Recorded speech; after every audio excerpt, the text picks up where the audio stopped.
পাহাড়ে চলে আসলাম। এসে দেখি সেই পাহাড়ের টিলায় সুন্দর একটা কুঁড়ে ঘর এবং অনেক গাছ দেখা যাচ্ছে। ভিউটা খুব ভালো লাগলো এবং পাহাড়ি লোকদেরকে দেখলাম, খুব ভালো লাগলো ভিউটা। ওই কুঁড়ে ঘরটা দেখে ওই সামনে যাচ্ছি কুঁড়ে ঘরের দিকে।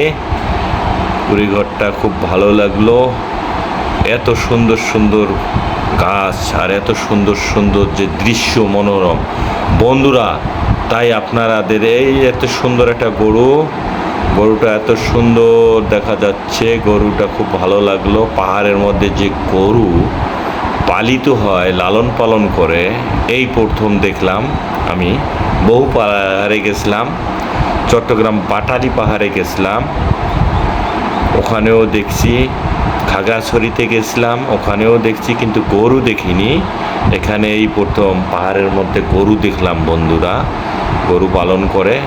এত সুন্দর একটা এই যে বাঁশটা এত সুন্দর বাঁশঝাড়টা, আর এই রাস্তা এত সুন্দর রাস্তা। বৃষ্টি এর আগে আসছিলাম, কোনো বৃষ্টি ছিল না, বাইক চালাইতাম। এখন বাইক রেখে এই কাদার মধ্যে হেঁটে হেঁটে এত পরিশ্রম করে বন্ধুরা আপনাদের জন্য একটা সুন্দর ভিডিও উপস্থাপন করতেছি। সামনে একটা লোক দেখা যাচ্ছে, এনার মাথাটা দেখতেছি আমি, মাথার মধ্যে কোনো চুল নেই, টাক। এই টাকওয়ালা ভাইকে দেখার জন্য জোরে যাচ্ছে। এখানে যে 3 রাস্তার মোড় হয়ে গেছে, এটার নাম আটলান্টিক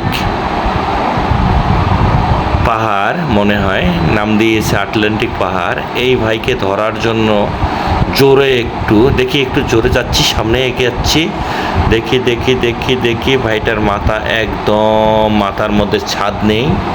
এ ভাইয়ের মাথায় কোনো চুল নেই, কিন্তু ধরতে পারতেছি না। ভাই মনে হয় আমাকে দেখে এখন ভাই চলে যাবে, মনে হয় অন্য দিকে চলে গেল নাকি। ভাইকে খুঁজে পাচ্ছি না। ও পেয়েছি।